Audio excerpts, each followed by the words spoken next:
আর্থিক মূল্য বেশ চড়া, তাই আগর চাষে বাড়ছে আগ্রহ।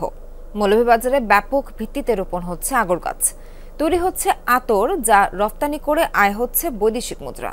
প্রত্যন্ত এলাকা জুড়ে উৎপাদনে আছে ৩ শতাধিক কারখানা। গেল বছর আগর পেয়েছে জিআই পণ্যের স্বীকৃতি। বংশ পরম্পরায় ৪০০ বছরের ঐতিহ্যবাহী এই শিল্প বিকাশে দরকার নীতি সহায়তা। ক্ষুদ্র এবং মাঝারি শিল্প নিয়ে ৩ পর্বের ধারাবাহিকের আজ দ্বিতীয় পর্ব। তানভীর মোর্শেদের ক্যামেরায় রিপোর্ট করেছেন সহকর্মী রিমন রহমান। নার্সারিতে রোপণ করা হয়েছে আগর গাছের চারা। আগর ফলের বীজ মাটিতে পড়লেই সেখান থেকেই গজিয়ে ওঠে গাছ। এমন এক একটি আগর গাছের বয়স অন্তত ৫ থেকে ৮ বছর। পরিপক্ক হতে লাগবে আরও অন্তত ৫ বছর। অর্থাৎ এক এক গাছ পরবর্তী ধাপে পৌঁছাতে সময় লাগে ১০ থেকে ১২ বছর। তারপর গাছের গায়ে ঢুকিয়ে দেওয়া হয় পেরেক বা তারকাটা। গোড়া থেকে মাথা পর্যন্ত এমন অবস্থায় রাখা হয় আরও ৪ থেকে ৫ বছর। এই আগর গাছের সঙ্গে জড়িয়ে আছে ৪০০ বছরের ইতিহাস। গাছটি একটু বড় হবার পর, অর্থাৎ ১০ থেকে ১২ বছর হবার পরে এই গাছের সঙ্গে তারকাটা বিদ্ধ করা হয়। তারপর একটি সময় হবার পরে এই গাছটি কেটে তা প্রক্রিয়াকরণের মাধ্যমে তৈরি করা হয় আতরের উপাদান। এই কর্মে নিয়োজিত রয়েছে এ এলাকার ৫০,০০০-এর বেশি মানুষ।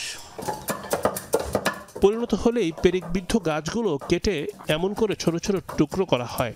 পরে গাছের মধ্যে থাকা পেরেক বের করে তা নানা অংশে পৃথক করা হয়। এ কাজে নিয়োজিত দক্ষ শ্রমিক। কোনো মন্ত্রে দিন যার রাখবা বালাও নানছে আমরা বালাও চাউলদার দাম সব কিছুর দাম। এখন তো আমরা ৩০০ টাকা দিয়ে কিছুই হয় না। ৬ মাস কাজ থাকে, ৬ মাস বন্ধ থাকে। তবে আগর গাছ কাটা এবং পরিবহনে আছে নানান ঝক্কি ঝামেলা। এক্ষেত্রে বন বিভাগের স্পষ্ট নির্দেশনা থাকলেও নানা সময়ে আসে বাধা। ব্রেকগুলা তোলার পরে দা দিয়ে ভালোভাবে চুজ করে সুন্দর করে আপনার আগরে মাল তৈরি করতে হবে। তারপরে আমরা বাটাইল দেখছেন না, বাটাইল দিয়ে সুন্দরভাবে এই মালটা নিতে হবে। এটা ওয়ার্ল্ড মার্কেট আছে, যার জন্য এখানে সবাই প্ল্যান্টেশন করতেছে, বনায়ন করতেছে, বিভিন্ন খালি জায়গায় ফরেস্টের জায়গায় লিজ নিয়েও করতেছে, অথবা নিজের ব্যক্তিগত প্রাইভেট স্কিমেও আগর চাষ করতেছে। ২০ থেকে ৩০ দিন পর্যন্ত বিশেষ প্রক্রিয়ায় গরম পানির মধ্যে সেদ্ধ করা হয় আগর গাছের ক্ষুদ্র অংশ। এই অংশ থেকে ফোটায় ফোটায় পরে আগর গাছের নির্যাস। মূলত এই নির্যাসই আতর তেল। মৌলভীবাজার এবং চট্টগ্রামের গভীর বনাঞ্চলে অংশীদার ভিত্তিতে রোপণ করা হয় আগর গাছ। সেসব গাছের নিলাম করা নিয়ে তৈরি হয়েছে জটিলতা।